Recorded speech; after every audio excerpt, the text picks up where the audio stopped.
জয় শ্রীকৃষ্ণ। আমি Papon Ghosh. Welcome to my YouTube channel. তো আমি আগের দিন বলেছিলাম যে সায়েন্সের পিরিয়ডিক টেবিল পর্যায় সারণীর উপর একটা কোশ্চেন তোমাদের আমি দিয়ে দিয়েছি। তো আগের দিন চার্টটা দিয়ে দিয়েছি। তো তোমরা পিরিয়ডিক টেবিলের চার্টটা একটু ভালো করে দেখে নেবে। যদি কোনো প্রবলেম থাকে তোমরা আমাকে অবশ্যই জানাবে, স্যার এই জায়গাটা বুঝতে পারিনি কমেন্টে জানালে আমি আবার রিপিট করবো, কেমন? তো তোমরা ভাইরা আর বোনেরা যারা আছো তারা না পিরিয়ডিক টেবিলের একটা চার্ট কিনে নেবে, 15 থেকে 20 টাকা দাম নেবে। সেটা বাড়িতে রেখে দেবে সবসময়, যেখানে ঘুমোবে মানে যখন ঘুমোবে পায়ের দিকটায় রেখে দেবে বা মাথার দিকটায় রেখে দেবে, তুমি যেন দেখতে পাও সবসময় ওটাকে, ওটা লাগবে। রেল হোক, পিএসসি হোক, যে কোনো চাকরির পরীক্ষার ক্ষেত্রে কিন্তু পর্যায় সারণীর থেকে কোশ্চেন আসে ভাই। একটা হোক দুটো হোক, রেলের তো ফেভারিট টপিক, তো এগুলো তোমাকে জানতেই হবে। তো দেখো আমি পর্যায় সারণী মোটামুটি শেষ করে দিয়েছি, চার্ট দিয়ে দিয়েছি। আগের দিন ডোবরনিয়ারের সূত্রে সব বলে দিয়েছিলাম, ঠিক আছে? তো ভিডিওগুলো তোমরা পজ করে করে দেখে নিও, বা আগের যে ভিডিওগুলো আছে সেগুলো আপলোড করা আছে, ওগুলো তোমরা একবার দেখলে দেখে নিও। আর আমার চ্যানেলটা একটু সাবস্ক্রাইব করো ভাই, একটু ভিউ যাতে হয় সেটা একটু দেখো। আর তোমরা ভিডিওটা একটু মানে শেয়ার করে দিও, লাইক কমেন্ট শেয়ার অবশ্যই করে দিও, ঠিক আছে? তো আজকে আমি অর্গানিক কেমিস্ট্রি দেখবে দুখানা পার্ট দিয়েছিলাম। একটা হচ্ছে ফাংশনাল গ্রুপের উপরে দিয়েছিলাম, আর একটা বিভিন্ন রকম দেখবে ফাংশনাল গ্রুপ ছাড়াও ওই অ্যালকেন অ্যালকিন অ্যালকাইনের উপর দিয়েছিলাম। আজকে এই একটা পার্ট জাস্ট 3 সেকেন্ডে দিয়ে আমরা অ্যাসিড বেসের চ্যাপ্টারটা স্টার্ট করব। চলো ভাই শুরু করি। এই পলিমার আর মনোমারের সম্পর্কে কিন্তু এক্সামে কোশ্চেন আসে ভাই, ঠিক আছে? যে পলিমার কি আর মনোমার কি, ক্লিয়ার ভাই? পলিমার কি মনোমার কি এটা পরে আসবে, এটাকে মুছে দেওয়ার পরে। আগে আমি বলে দিই, এই পলিমার তোমাকে বলে দেবে পলিথিন বা পলিইথিলিন। পলিথিন বা পলিইথিলিন এর মনোমরের নাম কি? তো তোমাকে ভাই মনে রাখতে হবে পলিথিন বা পলিইথিলিন এর মনোমরের নাম হচ্ছে ইথিলিন। ভাই আসতে পারে এক্সামে, কিন্তু 1 নম্বর আসতেই পারে। পিভিসি খুব ইম্পর্টেন্ট, এক্সামে দেয়। পিভিসি এর পুরো কথা হচ্ছে পলিভিনাইল ক্লোরাইড। তো পিভিসি হলো একটা পলিমার, এর মনোমরের নাম হচ্ছে ভিনাইল ক্লোরাইড। তো ব্যাকেটে দেখো আমি সংকেতটা দিয়ে দিচ্ছি CH2 ডবল বন্ড CHCl। ভাই আরেকটাও দিয়ে দিচ্ছি ইথিলিনের সংকেত CH2 ডবল বন্ড CH2। আর একটা হচ্ছে টেফলন। এই টেফলনের যে মানে টেফলন তো একটা পলিমার। অনেক সময় পরীক্ষা দেওয়া টেফলন পলিমার না মনোমার, ছেলেমেয়েরা গুলি ফেলে দেয়। তো ছেলেমেয়েরা শুধু এইটুকুই পড়ে টেফলন টেট্রাফ্লুরোইথিন, এইটুকু মনে রেখে ছেড়ে দেয়। তো জানে না যে টেফলনটা কি পলিমারের মধ্যে পড়ে না মনোমারের মধ্যে পড়ে। তো মনে রাখবে টেফলন হলো একটা পলিমার, এর মনোমারের নাম হচ্ছে টেট্রাফ্লুরোইথিলিন। তো এই যে পিভিসি পলিইথিলিন তিনটেই মনে রাখবে, তিনটের পরীক্ষায় অল্টারনেট করে দিয়ে আসা পড়ে, কেমন? তো দেখো এটা আমি বলতে চাইছি, এই যে পিভিসি পলিভিনাইল ক্লোরাইড এর টেফলনের মানে মনোমারের নাম হচ্ছে ভিনাইল ক্লোরাইড। আর এই পিভিসি ব্যবহার কোথায় জানো? তারের আচ্ছাদন, ইলেকট্রিক তার, সেই তারের আচ্ছাদন বা পাইপে আমরা এই পিভিসি ব্যবহার করি। কোশ্চেন এইভাবে ঘুরেও দিতে পারে যে পিভিসির ব্যবহার আমরা কোথায় করতে পারি। তো পিভিসির ব্যবহার আমরা কোথায় করি না তারের আচ্ছাদন অথবা পাইপে, মনে থাকবে। আর টেফলন দেখবে ওই বাসনপত্রের উপরে একটা নন স্টিকি, মানে তুমি কোনো কিছু দিয়ে করলে সেটা কোনো দাগ পড়ে না। তো নন স্টিকি বাসনপত্রে কিন্তু আমরা টেফলন ইউজ করি ভাই। এই তিনটে তোমাকে মনে রাখতে হবে, এক্সাম ওরিয়েন্টেড কোশ্চেন, সেগুলোই করবো যেগুলো এক্সামে এসেছিল বা আসার চান্স আছে, সেগুলো আমি পড়াবো, অথেন্টিক কোশ্চেন তোমাদের দেবো। তো এই তিনটে তোমরা স্ক্রিনশট নিয়ে নিও, অথবা এই তিনটাকে তোমরা একটু ভালো করে খাতায় লিখে নিও। একবার বলে দিই, পলিইথিলিন বা পলিথিন বা polyethylene, ethylene, PVC polyvinyl chloride, vinyl chloride, আর টেফলন টেট্রাফ্লুরোইথিন। এই যে পিভিসি এটা হচ্ছে একটা জানো, একটা হচ্ছে থার্মোপ্লাস্টিক আর একটা হচ্ছে থার্মোসেটিং। তো পিভিসি হচ্ছে একটা থার্মোপ্লাস্টিক পলিমার, পরীক্ষা এটাও আসে। এটা সম্পর্কে আমি পরের দিন একটা আলোচনা করব। এটা কি বললাম? থার্মোপ্লাস্টিক পলিমার, বা এখানে লিখে দিচ্ছি থার্মোপ্লাস্টিক পলিমার। ভাই মনে রাখতে হবে কিন্তু এটা থার্মোপ্লাস্টিক পলিমার। তো পরীক্ষায় যদি বলে একটা থার্মোপ্লাস্টিক পলিমারের উদাহরণ দাও, তো মনে রাখবে থার্মোপ্লাস্টিক পলিমারের উদাহরণ হচ্ছে পিভিসি। খুব আসে এক্সামে যে একটা পিভিসি কি থার্মোপ্লাস্টিক না থার্মোসেটিং।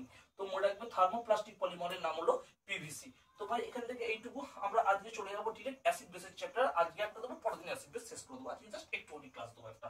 তো ভাই এটা আমি মুছে দিচ্ছি। তো ভাই দেখো আমি বলেছি পলিমার আর মনোমার কি, জাস্ট ছোট করে একটু বলে দিই 2 সেকেন্ডের মধ্যে, যে আপনি পড়লেন এটা বললেন না। তো সেটার জন্য আমি দেখো একটু বলে দিই পলিমার কি আর মনোমার কি। ধরো আমি ধরে নিচ্ছি কোন একটা আঙুর ফলের থোকা। তো আঙুর ফলের থোকা কেমন হয়? এরকম। ভাই এরকমই তো হয় একটা আঙুর ফলের থোকা, দেখতে এরকমই লাগবে অনেকটা আঙুর ফলের থোকা। তো দেখো এই আঙুর ফলের যে থোকা, এই আঙুর ফলের থোকাটাকে টোটালটা হচ্ছে পলিমার। টোটালটা কি ভাই? পলিমার। টোটালটা হচ্ছে পলিমার। এই যে আঙুর ফলের থোকা, এই টোটালটা হচ্ছে পলিমার। আর এর মধ্যে যে এক একটা দেখছো আঙুর ফল, এটাকে বলে ভাই মনোমার। বলো ভাই এর থেকে সহজ করে আর বোঝা যায় না। মনোমার। বোঝা গেল ভাই? তাহলে পলিমার কি, আর এগুলোকে তোমরা একটা অণু হিসাবে কল্পনা করবে, আঙুর ফল নয়, বোঝানোর জন্য বললাম একটা অণু। তো অনেকগুলো অণু যখন একটা সরল অণু মিলে একটা জটিল অণু কম্বিনেশন করে, দ্যাট ইজ কল্ড পলিমার। আর এক একটা অণুকে বলা হচ্ছে মনোমার ভাই, একটু মনে রেখো ভাই, ক্লিয়ার? এবার আমি অ্যাসিড আর বেসের চ্যাপ্টার স্টার্ট করবো, জাস্ট আজকে স্টার্টিং দিচ্ছি ভাই। দেখো ভাই, অ্যাসিড কি, অ্যাসিড আর বেস। দেখো পরীক্ষা না কোশ্চেন না বিভিন্ন রকম ঘুরি ঘুরি আসে, কিরকম দেবে, বলবে ভাই বলো which of the following is true about acid, অ্যাসিডের সম্পর্কে কোন মতবাদটি বা কোন স্টেটমেন্টটি সত্য, চারটি স্টেটমেন্ট দিয়ে দেবে, বলবে কোনটা সত্য। তো আমি আগে বুঝি অ্যাসিডটা কি জিনিস। দেখো ভাই, আমি নর্মাল অ্যাসিডের নাম আমরা সবাই জানি, আমি একটা অ্যাসিডের নাম লিখছি, একটা হচ্ছে HCl ভাই, আমরা সবাই জানি এটা কি হচ্ছে H প্লাস, আর ইয়ে হচ্ছে Cl মাইনাস। আমি আরেকটা লিখি, লিখুন HNO3, তোমরা জানতে হবে, এগুলো আমি বলছি না কেন প্লাস হচ্ছে কেন মাইনাস হচ্ছে, হ্যাঁ। তো আরেকটা নাম লিখি HNO3, এটা যদি ভেঙে যায় H প্লাস আর NO3 মাইনাস, ঠিক আছে ভাই। আরেকটা নাম লিখছি আমি H2SO4 ভাই, এটা যদি ভেঙে যায় তাহলে উৎপন্ন হচ্ছে H plus plus SO4 2 minus. আমি কিন্তু ব্যালেন্স দেখাইনি ভাই, হ্যাঁ, কোনো কিছুটাকে আমি ব্যালেন্স দেখাইনি, না আমার বোঝানোর জন্য বলছি। তাহলে এগুলোকে আমি অ্যাসিড বলছি কেন ভাই? দেখো অ্যাসিড যে কোনো জিনিসকে যদি জলে ফেলে দেওয়া হয় এবং সেটা যদি ভেঙে যায়, জলে ফেলে দেওয়ার পরে ভেঙে গিয়ে যদি H প্লাস আয়ন তৈরি করে, দেখো H প্লাস আয়ন তৈরি করেছে, দেখো H প্লাস আয়ন তৈরি করেছে, দেখো H প্লাস আয়ন তৈরি করেছে, যদি H প্লাস আয়ন তৈরি করে তবেই সেটা হয় অ্যাসিড। তাহলে অ্যাসিড কি করব না, কোনো কোনো যে কোনো একটা জিনিসকে যদি জলে ফেলে দেওয়া যায় এবং সেটা যদি ভেঙে যায়, ভেঙে গিয়ে H প্লাস, প্লাস মানে কি ক্যাটায়ন, তো ক্যাটায়ন রূপে যদি H প্লাস আয়ন উৎপন্ন করে তাকে আমরা বলবো অ্যাসিড। তো অ্যাসিডকে আইডেন্টিফাই করার সূত্র হচ্ছে যে H প্লাস দিচ্ছে কিনা, অর্থাৎ পজিটিভ মানে প্রোটন দিচ্ছে কিনা। তো H প্লাস যদি দেয় তাকে আমরা বলবো অ্যাসিড, আর যদি না দেয় তাহলে অন্য কিছু বলবো, সেটা পরে আসবো কেন খাওয়ার বলবো, ঠিক আছে। তো অ্যাসিড বোঝা গেল। অ্যাসিড কাকে বলবো, যেটা জলীয় দ্রবণে কোনো জলীয় দ্রবণ যদি ফেলে দেওয়া হয় এবং সেটা জলীয় দ্রবণ যদি বিয়োজিত হয়ে H প্লাস আয়ন উৎপন্ন করে তাকে আমরা অ্যাসিড বলবো। দেখো ভাই, আমি নরমাল একটা জিনিস তোমাদের বোঝাতে চাই, ঠিক আছে, নরমাল অর্থাৎ আমি যদি বলতে চাই এটা কোনো বিকার, এই বিকারের মধ্যে কি আছে ভাই, কোনো কিছু আছে জলীয় দ্রবণ, এর মধ্যে যদি আমি কোনো অ্যাসিডকে ফেলি অর্থাৎ HCl কে ফেলি এবং সেটা কি হচ্ছে ভেঙে যাচ্ছে ভাই, ভেঙে গিয়ে কি করছে না, একটা করছে, আমি এদিকে লিখি, একটা করছে H প্লাস আর একটা করছে Cl মাইনাস, তো H প্লাস করছে তাই এটাকে বলা হচ্ছে অ্যাসিড। তাহলে যেসব জৈব যৌগ জলীয় দ্রবণে বিয়োজিত হয়ে ক্যাটায়ন রূপে H প্লাস দেবে তাকে আমরা অ্যাসিড বলবো ভাই, আর কিচ্ছু নেই এর মধ্যে, বুঝা গেছে। উদাহরণ দিয়ে দিচ্ছি এগুলো। এবার এগুলো সম্পর্কে একটু বলে নিই, আমি ছোট্ট করে একটু ধারণা দিয়ে দিই। যেমন ভাই আমি কি কি লিখেছি বল, আপনি বলবেন স্যার, মানে তোমরা বলবে স্যার আপনি লিখেছিলেন HCl, আমি বলবো একদম তাই। কি হচ্ছিল না H প্লাস আর Cl মাইনাস। দেখো এগুলো সম্পর্কে ছোট ছোট জিনিস আমি এবার বলবো, ভালো করে শুনবে।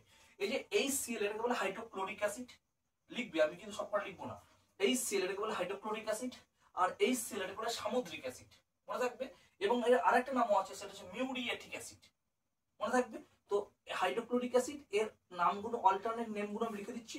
একটা হচ্ছে মিউরিয়েটিক, ময়ূসি হস্যু মিউ রে এ টিক, মিউরি হবে, হ্যাঁ, মিউরিয়েটিক অ্যাসিড ভাই, হ্যাঁ অ্যাসিড, মিউরিয়েটিক অ্যাসিড, ময়ূসি হস্যু রয়হস্যি অন্তস্তয়কা টয়হস্যি ক, মিউরিয়েটিক অ্যাসিড।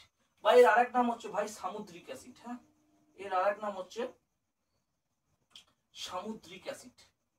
তো যদি কোনো পরীক্ষায় যায় সামুদ্রিক অ্যাসিড কাকে বলে বা মিউরিয়েটিক অ্যাসিড কাকে বলে, আমরা অ্যান্সার বলবো হাইড্রোক্লোরিক অ্যাসিডকে, মনে থাকবে ভাই হাইড্রোক্লোরিক অ্যাসিড।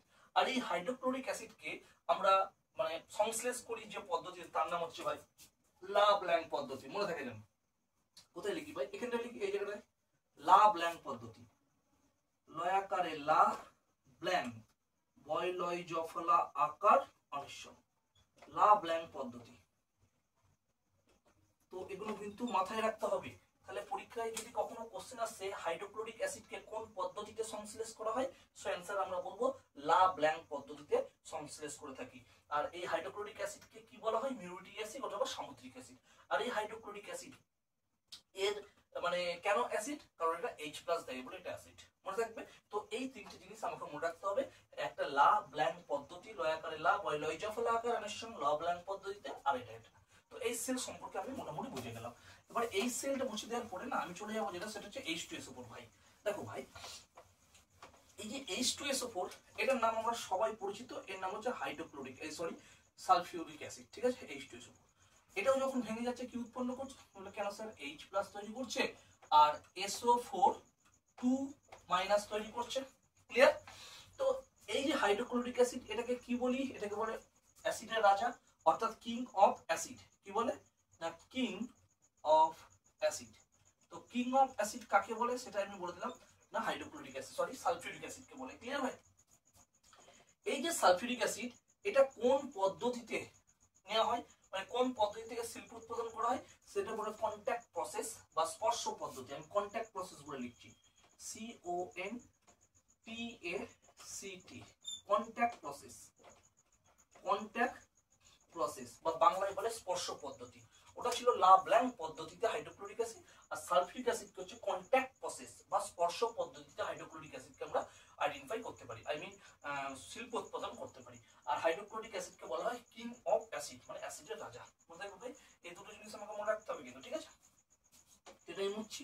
এইবারে যেটা আছে সেটা হচ্ছে নাইট্রিক অ্যাসিড ভাই। দেখো এরপরে যেটা আছে সেটা হচ্ছে নাইট্রিক অ্যাসিড। তো নাইট্রিক অ্যাসিড HNO3 ভাই, নাইট্রিক অ্যাসিড এটাকে যদি ভাঙে তাহলে তৈরি করছে H+ প্লাস NO3-। এরকম এই নাইট্রিক অ্যাসিডের আরেক নাম আছে, এটাকে বলে aqua fortis, very very important, aqua fortis, AQUA, aqua fortis, FORTIS। Aqua fortis কাকে বলে, নাইট্রিক অ্যাসিডকে বলা হয়, মনে থাকবে কিন্তু, হ্যাঁ মনে রাখতেই হবে। আর এই নাইট্রিক অ্যাসিডকে শনাক্তকরণে একটা টেস্ট করা হয় যার নাম হচ্ছে ring test, RING, ring test. তো ভাই মনে রাখতে হবে রিং টেস্ট করা হয়, মনে থাকবে কি করা হয় না রিং টেস্ট করা হয়। খুব ইম্পর্টেন্ট প্রশ্ন, রিং টেস্ট। তো রিং টেস্টটা কি সেটা আমি বলে দিচ্ছি একটু পরে, ক্লিয়ার হয়। তো রিং টেস্ট করা হয় কোন অ্যাসিডকে শনাক্তকরণ করতে, নাইট্রিক অ্যাসিড, কার এক নাম কি অ্যাকোয়াফর্টিস। আর এই যে নাইট্রিক অ্যাসিড ভাই, এই নাইট্রিক অ্যাসিডকে না আমরা বিভিন্ন বিস্ফোরক দ্রব্য মানে এক্সপ্লোসিভ ম্যাটেরিয়াল তৈরি করতে এই নাইট্রিক অ্যাসিডকেও ব্যবহার করি, যেমন TNT, ভালো করে শোনো ভাই, TNT, ঠিক আছে, ঠিক আছে। TNT মানে ট্রাই নাইট্রোটলুইন, ঠিক আছে। তো TNT প্রস্তুত করতে আমরা কিন্তু নাইট্রিক অ্যাসিডকে ব্যবহার করি। তো পরীক্ষায় যদি কোনো প্রশ্ন আসে যে বিভিন্ন এক্সপ্লোসিভ ম্যাটেরিয়াল, আই মিন বিভিন্ন কি বলবো বিস্ফোরক দ্রব্য তৈরি করতে কোন অ্যাসিডকে ব্যবহার করা হয়, তো আমরা বলবো নাইট্রিক অ্যাসিড, মনে থাকবে ভাই। তো TNT প্রস্তুত করতেও বা নাইট্রোগ্লিসারিন, ঠিক আছে, নাইট্রোগ্লিসারিন তৈরি করতেও কিন্তু আমরা নাইট্রোগ্লিসারিন লিখলাম না, আমি বলে দিচ্ছি TNT এবং নাইট্রোগ্লিসারিন। TNT পুরো কথা হচ্ছে ট্রাই নাইট্রোটলুইন, এবং নাইট্রোগ্লিসারিন প্রস্তুত করতে আমরা নাইট্রিক অ্যাসিডকে ব্যবহার করি। কোন পদ্ধতিতে ব্যবহার করা হয় সেটা হচ্ছে, সরি এটাকে কি বলা হয় অ্যাকোয়াফর্টিস, আর এটা রিং টেস্ট করা হয়। আর এটা কোন পদ্ধতিতে আইডেন্টিফাই করতে পারি এটাকে ভাই, তোমরা দেখো সেই পদ্ধতিটার নাম কি, প্রত্যেকটা একটা করে পদ্ধতি, এটা হচ্ছে অসওয়াল্ড পদ্ধতি ভাই। কি বললাম, অসওয়াল্ড পদ্ধতি, অদন্তস্ব অস ও অন্তস্তয়াকার লয়ডয়, অসওয়াল্ড পদ্ধতি। তো অসওয়াল্ড পদ্ধতিতে আমরা নাইট্রিক অ্যাসিডকে শনাক্তকরণ করতে পারি।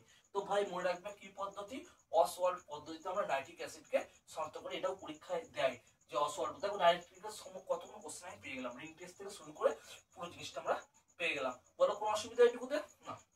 এবার আমি রিং টেস্টটা একটু বলবো, জাস্ট ভালো করে শুনবে। এটা মুছে দিই, আশা করি এটা বুঝে গেছো, যদি না বুঝো একবার পজ করে করে দেখে নিও, ঠিক আছে, আগে পরে পরে। দেখো ভাই রিং টেস্টটা সম্পর্কে বলি, রিং টেস্টটা তো দরকার আছে আমাদের, কেন এখান থেকে কোশ্চেন আসবে ছেলেমেয়েরা পারবে না সেটা আমি বলে দিচ্ছি ভাই। দেখো রিং টেস্ট আমি ধরে নিচ্ছি এটা একটা জার ভাই, ভালো করে শুনবে, এটা একটা জার, ঠিক আছে ভাই। এবার রিং টেস্ট কোন অ্যাসিডকে শনাক্ত করো, তুমি বলে নাইট্রিক অ্যাসিড, তো আমি বলে দিলাম এখানে নাইট্রিক অ্যাসিড আছে, কি আছে নাইট্রিক অ্যাসিড আছে এখানে, ঠিক আছে। আর বাইরের থেকে না আমি যেটা দিচ্ছি সেটা হচ্ছে FeSO4, FeSO4, খুব ভালো করে শুনবে।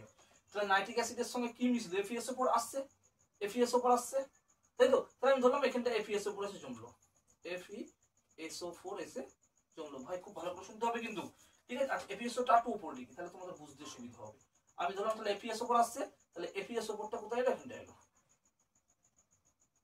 তাহলে ছিল নাইট্রিক অ্যাসিড, এই জারের মধ্যে ছিল নাইট্রিক অ্যাসিড আর FeSO4 দিলাম। এইবার বাইরের থেকে না ভালো করে শুনবে, আমি কি ঢালছি বলতো, H2SO4 সালফিউরিক অ্যাসিড বাইরের থেকে ঢালছি।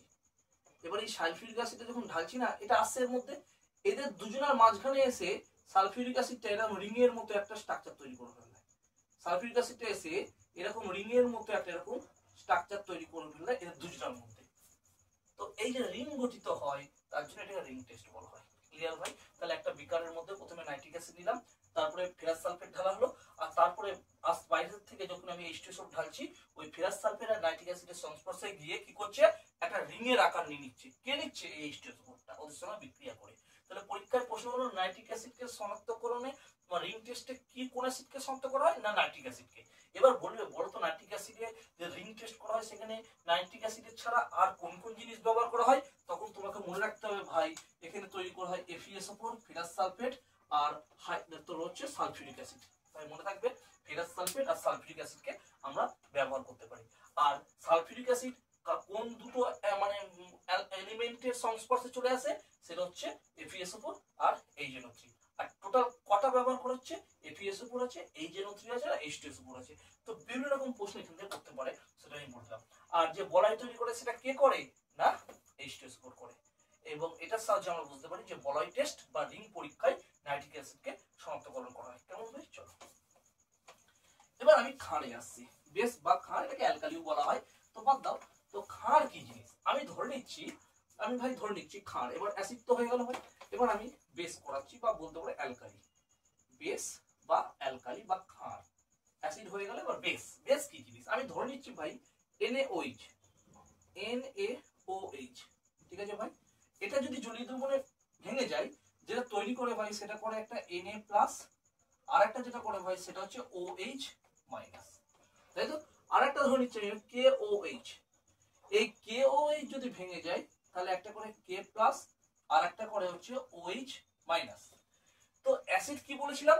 যারা H+ প্রোডিউস করবে তারা হলো অ্যাসিড, আর যারা OH- তৈরি করবে তারা হলো ক্ষার। তো দেখো এখানে OH- তৈরি হয়েছে তাই এটা ক্ষার, এটা OH- তৈরি হয়েছে তো ক্ষার।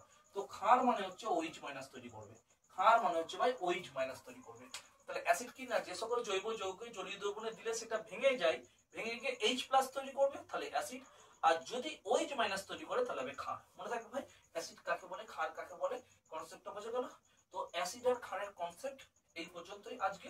আমরা পরের দিন আবার কোন একটা ভিডিওে আমরা ডিসকাস করব পরেরটা। তো এইটুকু জানার দরকার আছে। পরের দিন আরেকটা ক্লাসে আমি pH, pOH এই সম্পর্কিত পুরো ডিটেইলস ধারণা দিয়ে দেবো। ক্লিয়ার? তো আজকে এইটুকু ক্লাস এখানে থাকলো। আমরা তোমাদের প্রতিদিন 15 থেকে 20, হার্ডলি 25 হতে পারে, আধা ঘন্টার উপরে খুব কমই যাবে, ঠিক আছে? তো অল্প অল্প ক্লাস দেবো যাতে তোমরা দেখো এবং তোমাদের টাইমটা, যেহেতু সামনে অনেক পরীক্ষা চলে আসছে তার জন্য সেই পরীক্ষার কথা মাথায় রেখে তোমরা বাড়িতে পড়তে হবে। তার জন্য 35 মিনিট না, 15 থেকে 25 মিনিটের মধ্যে ভিডিওটা আঁকার চেষ্টা করবো। সাথে থেকো, পড়াশোনা করো, ভালো করে পড়াশোনা করো, আর বন্ধুদেরকে ভিডিওটা একটু শেয়ার করো ভাই।